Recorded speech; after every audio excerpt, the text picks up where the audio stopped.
Today we're going to take a break from the dark rabbit holes I've recently led you down and just have some good old-fashioned fun around here. You know, get back to the basics, have a couple laughs before we go back to the depths of human insanity. This video is going to be a simple introduction. An introduction to one of the internet's up-and-comers. There are many ways to become infamous online, but few stories are as unique as the one we're going to be covering. And that's the rise of Jeremy Dewitte. Depending on what internet circles you frequent, this majestic specimen of a man might be completely new to you. I understand you're in a nice car and everything, but let's be a little more mature the way you drive. Let's drive the right way then. Are you a cop? Don't worry about what I am, because I'm a state agent. So what you need to do is make sure you're doing the right thing, boy. Over the last couple years, Jeremy has slowly been growing in notoriety by becoming a reoccurring character on channels that primarily focus on arrests, dashcam footage, basically anything police related. I'm not even really sure what the correct term is for this genre of content, law enforcement analysis, policing channels. I'm sure there's a proper term they've adapted, but it is beyond me at this point. Either way, one thing we can be sure about is that Jeremy has supplied those lucky enough to stumble upon him with some of the best unintentional comedy the internet currently has to offer. The man's even made it into the big times by weaseling his way onto Dr. Phil. You tell people that you are a state agency. Right, we're a state-approved agency. We have our state No, license. you're not. Well, we're not a law enforcement agency by any No, means. you're not a state agency. The state doesn't approve agencies. We've talked to the state. The state doesn't approve agencies. Right. So Mr. DeWitte's company, though, is registered to perform the services. Well, that so's they a hot dog stand, but they don't have officers. Not the same accomplishment it once was. From Jeremy's continued legal follies to his hilarious interactions with police officers, he's quickly heading in the direction of aspiring internet locale. Well, when he's not in jail, that is. And whether you love him or hate him, everyone has to agree that he's in fact one of the most original people to pop up online in some time. The best and easiest way I could describe Jeremy would be if you took Lauren Armstrong Oh my God. and fused him with Jason Blaha. Non-negotiable. We'll figure it out real fast. He embodies both their unique personas into one with a few twists and turns unique to himself. Get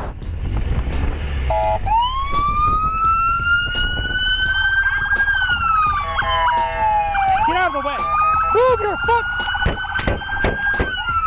Get your car out of the way now. I don't know what you I don't give a what you don't understand. Pull forward now. Pull forward now.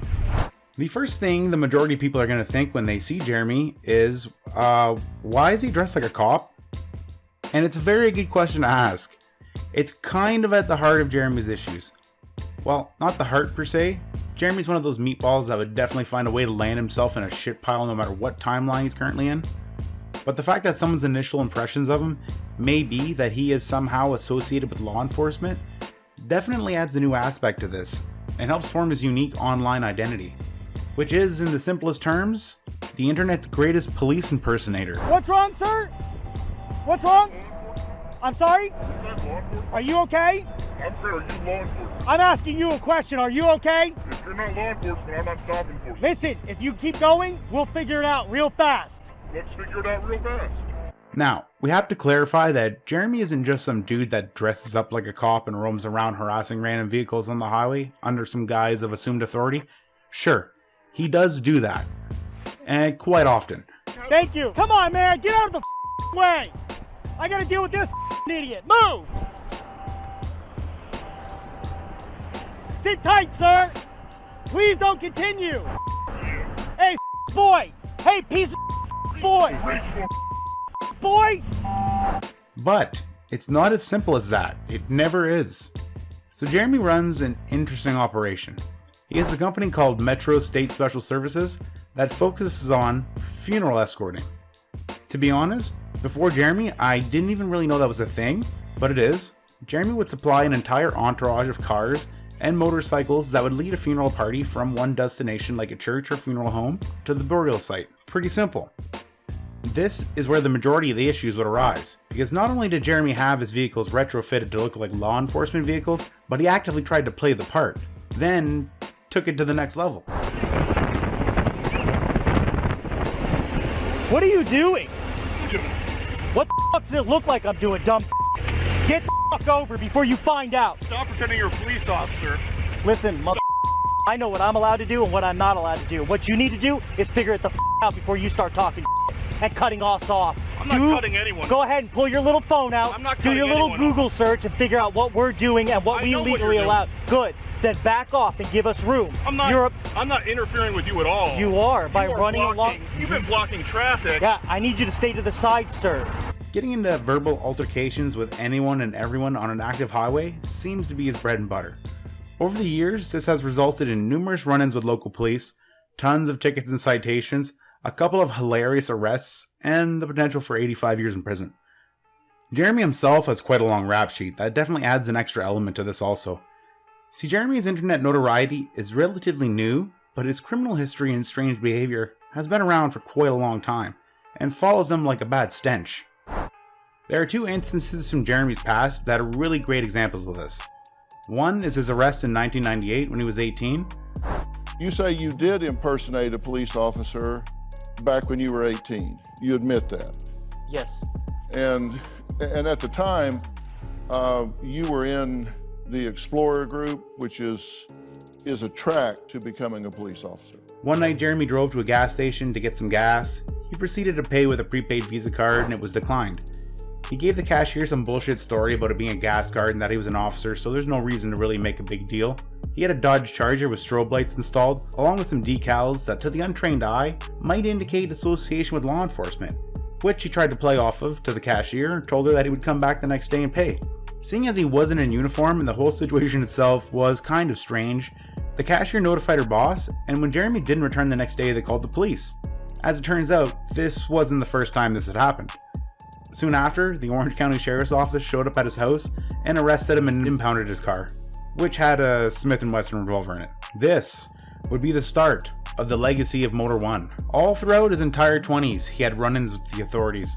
He was pulled over and found to be using fake driver's licenses. He was arrested for installing unlawful radio equipment and strobe lights in his car, and even, like you can guess, straight-up police impersonation.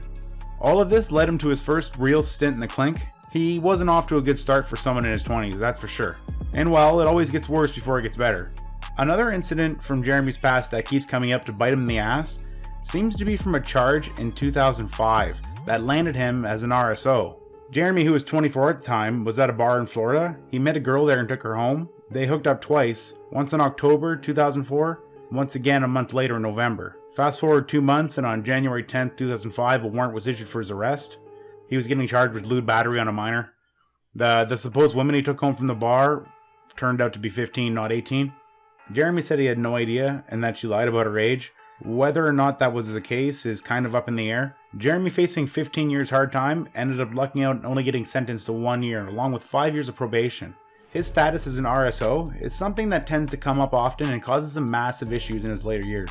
He has a habit of accidentally breaking his conditions and landing himself in even more deep shit than he was originally in.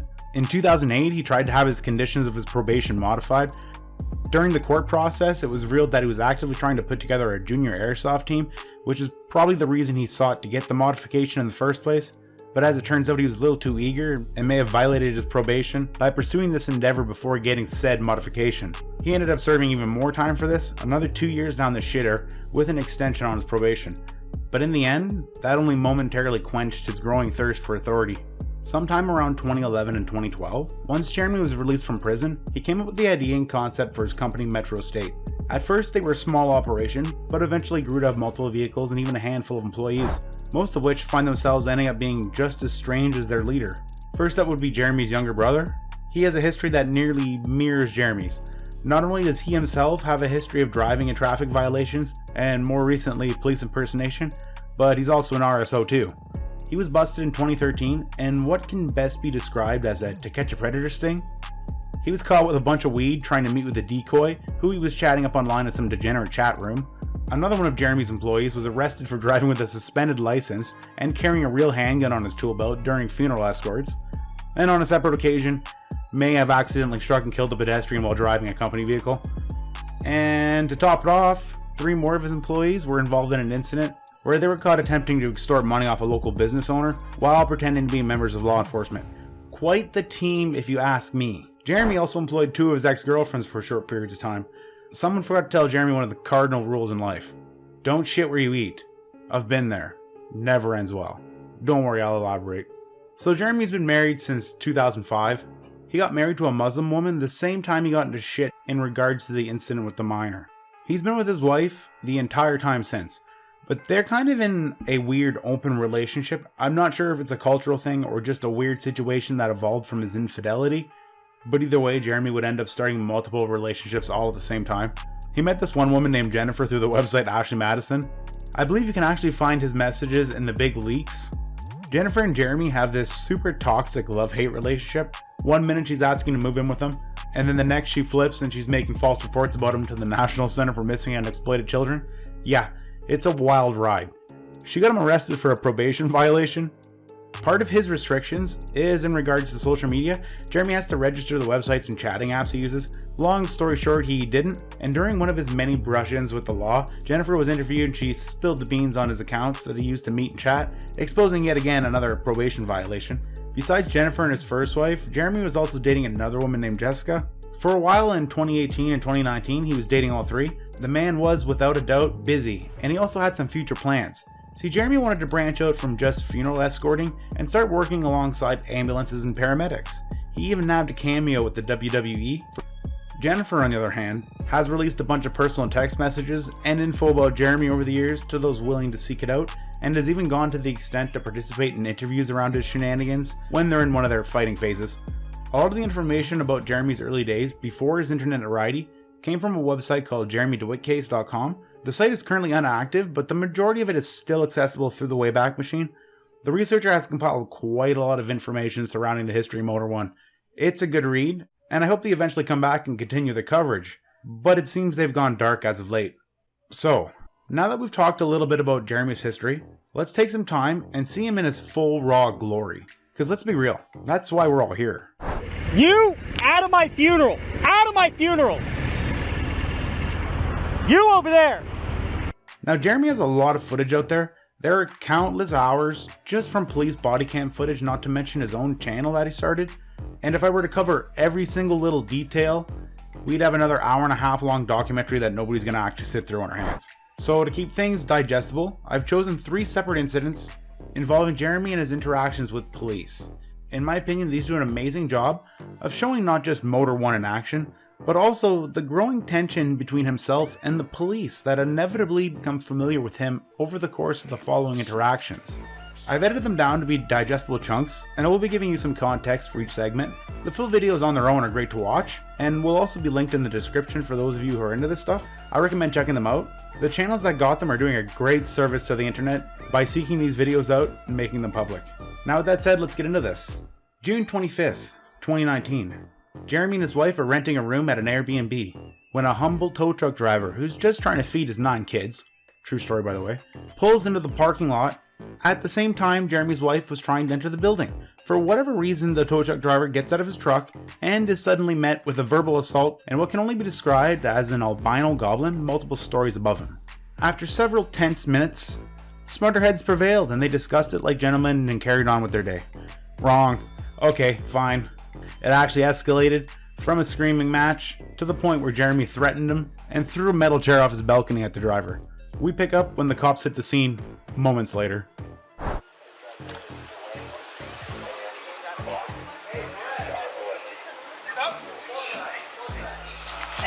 Sir. I want to file charges right now.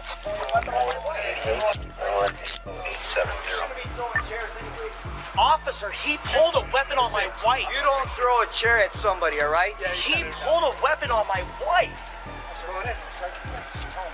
Can I get the access to the building until I see You have to take my phone. This is crazy. Rania! You need to file a statement. He pulled the screwdriver on you right now. File. Tell that officer you want to file a complaint that he pulled that screwdriver on you right now. You have to. You have to.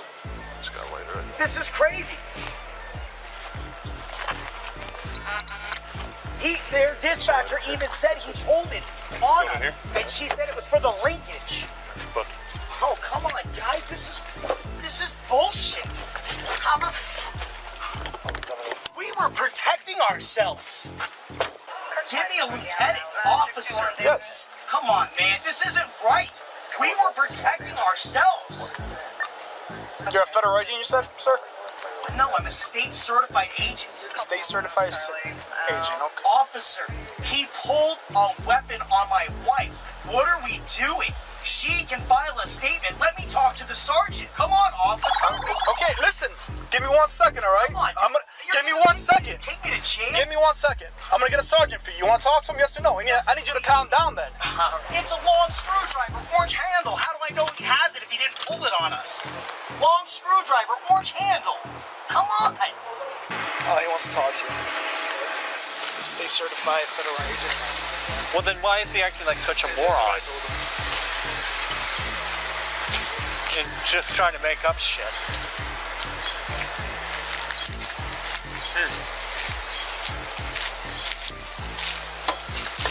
Sergeant, please.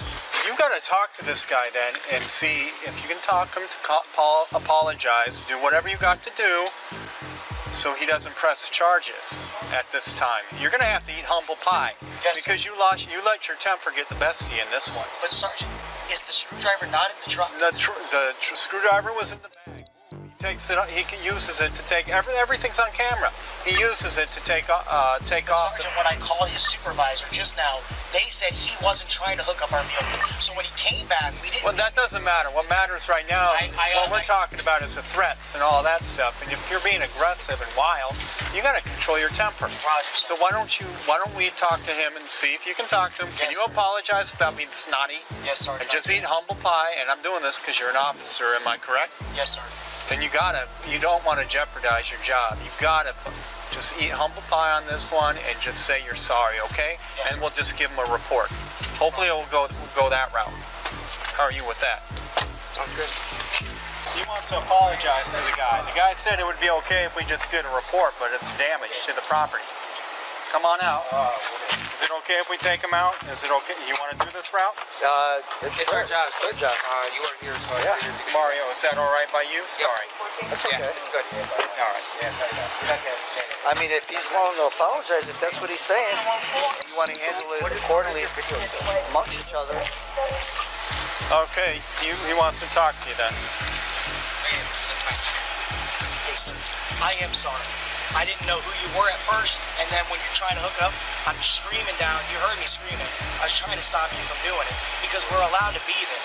And I don't know where the communication error is happening, how these people are calling the police or the towing, I mean. And your dispatch, I understand you're just doing your job. But when you pulled the screwdriver, I'm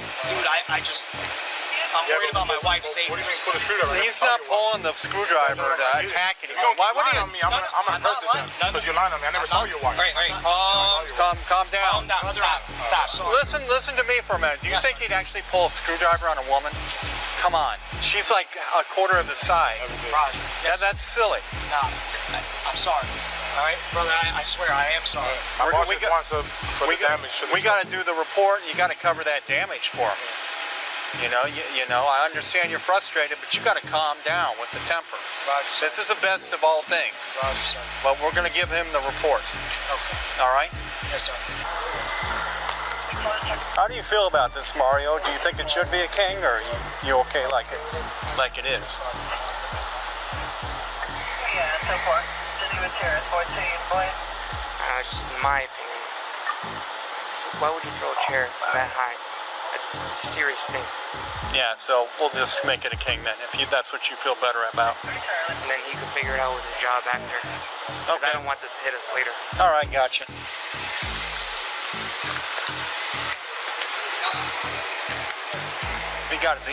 We gotta go, dude. It's gonna be a king. You gotta go. Sergeant. You know why? Because I didn't know you threatened him with a weapon. No, I didn't threaten him. I said he was threatening me with my right. Come on, Sergeant. Sergeant. Please, Sergeant. We're not gonna call your work or nothing, but you're gonna get him in the car. Sergeant, I And then you threw a chair when the officers are still around. Sergeant. It's too much. Sergeant. I didn't realize the gravity. throw it or not? Did you throw it or not? The job told me they didn't know who it that's was. not the question. The mysterious They guy told, here. I swear, the job told me they didn't know who he was. So we thought he was stealing the truck. Did you throw the chair? Did you throw it? Did you throw it? That's all it is. Said they didn't know. Did you throw the chair? You already told me. You already told me you threw the chair. At no time did I throw it at him. I threw it at He threw it. Yeah. He threw it. It could have hit him. So, you know, he can explain that to the judge. I'm sorry. You know what? I didn't realize. The more I talked about it, the more nastier it got. It's just a sticky mess. Yeah, it's a mess, and it's just his ignorance. I'm not gonna lie, the faces Jeremy makes when he realizes he's in shit are gold. $100 says he peed his pants just a little bit. It is interesting to note though, that the officers who dealt with Jeremy in this situation kind of fell for his gimmick, and just looked at him as like a meatball. These are police officers that are unaware with Jeremy's extensive legacy of fake copping. Shout out to Sergeant Mario, by the way. Made him apologize like a grounded toddler, but still arrested him in the end. Outstanding IRL trolling, if you ask me. Now, the next incident we're going to cover differs in one important way. Jeremy's on the job this time, but the police still aren't very familiar with him. September 7th, 2019. Jeremy's back home on the job, and an officer, who I assume was just patrolling the area, watched Jeremy drive erratic and cross into another lane, causing an oncoming car to swerve. Confused about what the hell he was doing, the officer ran Jeremy's plates on his bike, you know, for shits and giggles, and well, it came up as stolen. So, he waved Jeremy down, pulled him over. I need a unit up here now so he can take over. License unit. It's on my motorcycle, Sergeant. You want me to go back to my motorcycle? You want me to stand over here, Sergeant? Motorcycle, I can't, because unless you're going to put one of your cruisers here and hold this funeral, I can't do that. Jeremy? Sergeant? Registration from the state of Florida, Sergeant. I need units back here now with video cameras. Now! Sergeant, my vehicle's not stolen, Sergeant. I can tell you right now, everything's being videotaped on my body cam, Sergeant. Okay, you're so, that's not a firearm, Sergeant. Let's go. That's a less lethal, Sergeant. So legally, for the per Florida statute, I'm allowed to carry that, Sergeant. 970. Go ahead and look it up, Sergeant. The vehicle's not stolen, Sergeant. I have the registration for the vehicle, Sergeant. I have the registration for the vehicle, Sergeant. Make sure you have your body cameras running. Body cameras are running. Why you have handcuffs? I'm not talking to you, officer. Okay. I have the registration for that vehicle, Sergeant.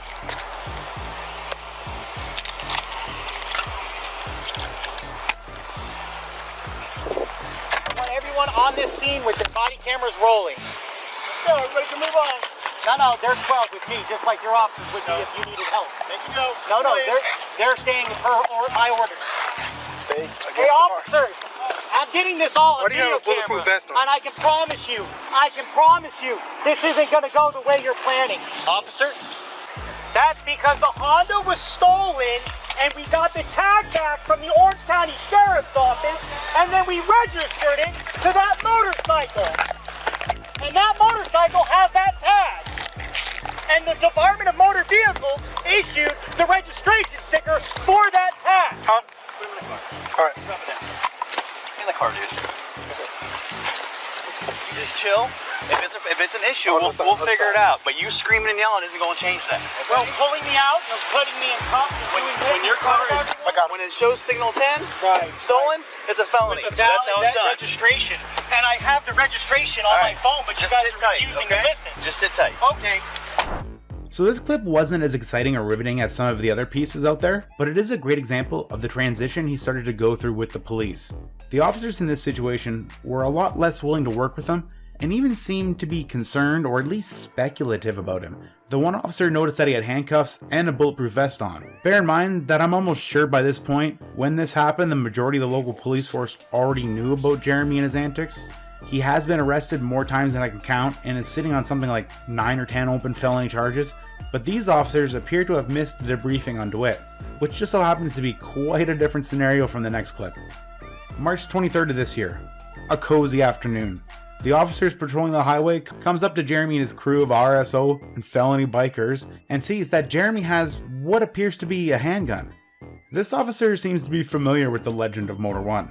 Walk away from your bike. Keep your hands up. Keep your hands up.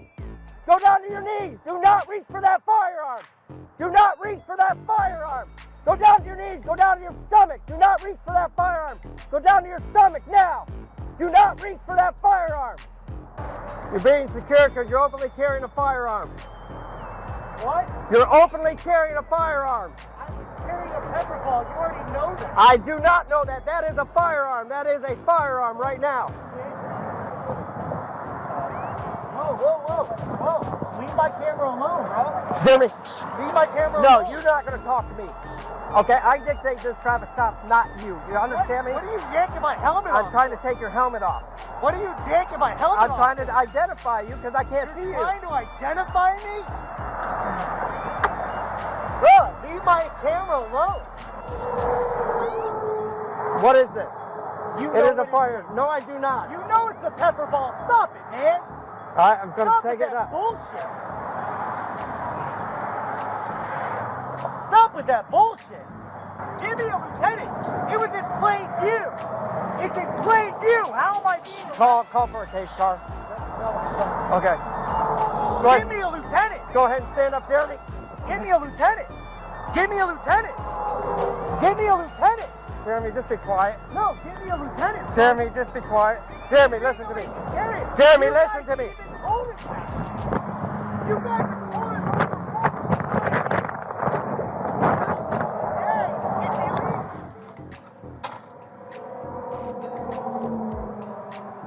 over. Shut the body camera off to make a phone call.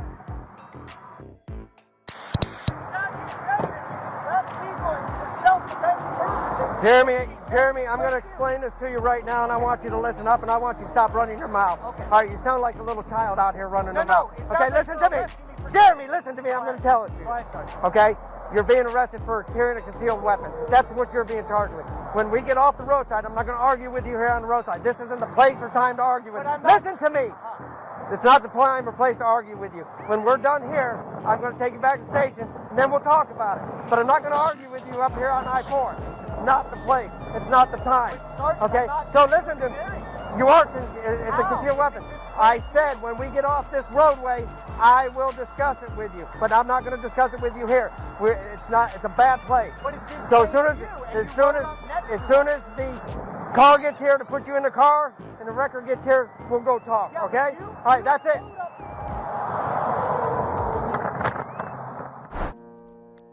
It's kind of funny because the majority of people think that the justice system has been somewhat lenient on Jeremy over the years, pointing to the fact that he's basically a repeat offender that always serves the lower end of his sentence. But there's also a small segment that believe the cops have been unfairly targeting Jeremy, or some feel sympathy towards him because of all the shit he lands himself in. Personally, I'm about 80-20. The majority of Jeremy's problems are because he fucks up, and then he makes the situation worse by avoiding the issues and pretending it didn't happen, only to repeat the same thing over and over again. Like, if you really think about it, all Jeremy would have to do to avoid all the shit he's went through in the last 10 years was to stop driving like a madman, cut the entitled attitude, and follow his damn probation conditions. That's literally not a whole lot to ask. If Jeremy did that, he'd basically be good to go now and probably have a successful paratransit company. Instead, he chooses to blame officers for the problems he's facing and says they're just targeting him. In 2019, Jeremy says he was pulled over and his footage was confiscated, and he has been living a nightmare ever since. Now, his attorney, Amir, says because of the seized recordings, charges have been filed against Jeremy, and he is now facing 85 years in prison. Now, Jeremy says he's been defamed, bullied, and labeled as a serial impersonator, but the world has it all wrong. When you think about it, the question Jeremy presents in regards to police targeting him is somewhat of a loaded question. At the very base of it, yeah, the cops probably are targeting him now, but are they targeting him because of some weird conspiracy to take over his business? Or does the perceived notion of them targeting him come from the fact that the cops are, maybe starting to notice what the fuck he does? And that's basically built a career that lets him play road patrol and harass people on the highway. A lot of people may ask why Jeremy does this. What is even going through his mind? When you're facing 85 years in prison, you'd think that it would trigger something, maybe make yourself reflect a bit and try to identify the underlying issues, that keep on landing you in the same position. Jeremy, on the other hand, will just ignore all his own faults, shut out whatever mental gymnastics he has to come up with, like a methed up kangaroo, to avoid the actual question and validate his actions. What do you wear on your duty belt? On the duty belt that we wear, we have our radio. I have a tourniquet. We've come across cars on fire, things like that. CPR mask. I do have a baton. Most of my men and women have a baton, pepper ball, flashlight, as well as close contact mace. Well, you have handcuffs on here. No, we don't. Sometimes. No, I've seen you arrested with handcuffs, where they've taken handcuffs off of your duty belt. Some of my men and women do wear handcuffs. You, not your men and women, you. That's correct. Who do you have the authority to handcuff? We don't have the authority to handcuff anyone. Why would you carry handcuffs? Well, if you're doing security or private security. You're not authorized to do security. Who do you have the authority to handcuff? You have no authority to handcuff anyone. Then why would you carry handcuffs? Again, when you're doing in-house security, that you have the authority to wear handcuffs, you would wear those. Just like any loss prevention at a Target or a Marshall. But you're not secure. You're not authorized to do security. You're not licensed to do security. You have no authority to handcuff anyone. On a funeral escort, that is absolutely correct. It's interesting because as crazy as he acts around normal people, there are times when he does kind of snap out of it and almost seems reasonable. He gets like a momentary clarity. Now those times are fleeting, and they only seem to come when he's being ass blasted by someone with real life authority like a sergeant or lieutenant or judge, but he does have those moments. Whether that's because he does have some semblance of respect for people in authoritative positions, or if it's a simple shitty attempt at self-preservation, is still up in the air. Now that I think about it, it's probably actually a combination of the two. So where's Motor One nowadays? Pretty much where you'd expect. A couple months ago, the newest saga in Jeremy's arc appears to be starting. Not only is he dealing with the gripes of becoming an up-and-coming internet celery, but he still seems to be continually stepping in his own shit. In early April this year, good old Motor One allegedly got into an altercation with his side girlfriend Jennifer at the office, and during the whole disagreement somehow got her leg slammed in a car door, hard enough that they had to call EMS. The general consensus is that this was a domestic dispute that escalated. Jeremy and Jennifer would like to say otherwise though. Give it a month or two and Jennifer will most likely flip on him again and land him back in prison. These two are creatures of habit, and I bet it's just a matter of time for the cycle to start up again. She started off with the situation not so good. Because I asked her if something like this happened in the past intentionally to see if she would tell me the truth. She didn't.